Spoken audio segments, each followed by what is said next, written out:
Redox potential হলো জলজ পরিবেশে রাসায়নিক বিক্রিয়া এবং অণুজীবের কার্যকলাপের একটি পরিমাপক যা জলের জারণ এবং বিজারণ ক্ষমতা নির্দেশ করে এবং অণুজীবের বিপাকীয় পথকে প্রভাবিত করে। Redox potential is a measure of chemical reactions and microbial activity in aquatic environments, which indicates the oxidation and reduction capacity of water and affects the metabolic pathway of microorganisms. Redox potential যা জলজ পরিবেশে electron স্থানান্তরের ক্ষমতা নির্দেশ করে অণুজীবের শ্বসন প্রক্রিয়া এবং পুষ্টি উপাদান গ্রহণে গুরুত্বপূর্ণ ভূমিকা রাখে, কারণ এটি তাদের শক্তি উৎপাদন এবং পরিবেশের সাথে খাপ খাইয়ে নিতে সাহায্য করে।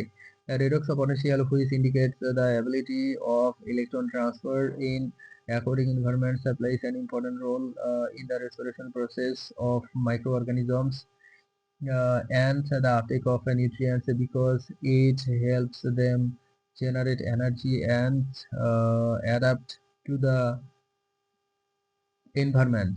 কার্বন ডাইঅক্সাইড জলজ পরিবেশে পিএসএ নিয়ন্ত্রণ করে এবং সালোক সংশ্লেষণকারী অণুজীবের জন্য কার্বনের উৎস হিসেবে কাজ করে, যা তাদের খাদ্য তৈরি এবং শক্তি উৎপাদনের সহায়ক। Carbon dioxide regulates pH in aquatic environments and acts as a carbon source for photosynthetic microorganisms, which help them in food production and energy generation.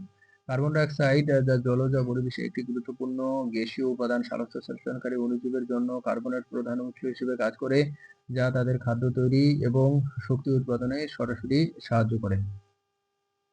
Carbon dioxide, which is an important gaseous component in aquatic environment, act as the main source of carbon for photosynthetic microorganisms, which directly helps them in food production and energy generation.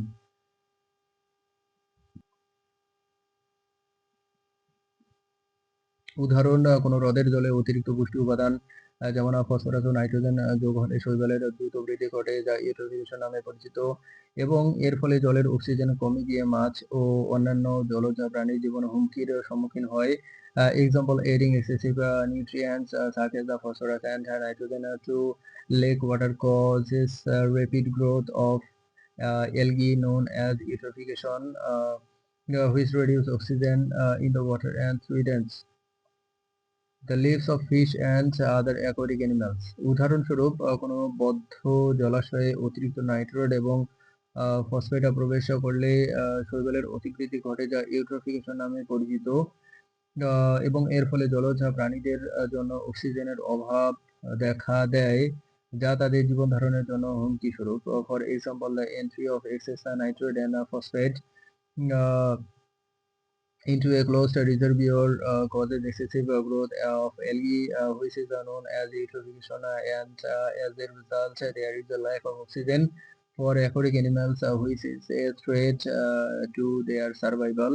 তাপমাত্রা: জলের তাপমাত্রা, water temperature, আলো, সূর্যালোকের উপস্থিতি, presence of Sunlight, লবণাক্ততা, জলে লবণের পরিমাণ, amount of salt in water, pH, অম্লত্ব বা ক্ষারতের মাত্রা, অ্যাসিডিটি অর অ্যালকালিনিটি লেভেল, দ্রবীভূত অক্সিজেন, জলে অক্সিজেনের পরিমাণ, amount of oxygen in water, পুষ্টি উপাদান, নাইট্রোজেন, ফসফরাস ইত্যাদি। নাইট্রোজেন, ফসফরাস ইত্যাদি দূষণ, রাসায়নিক দূষণ, কেমিক্যাল পলিউশন, দ্রবণীয়তা, জলের ঘনত্ব, ওয়াটার টার্বিডিটি, চাপ, গভীরতার চাপ, ডেপথ, প্রেসার, রেডক্স পটেনশিয়াল, জারণ বিজারণ ক্ষমতা, অক্সিডেশন রিডাকশন পটেনশিয়াল।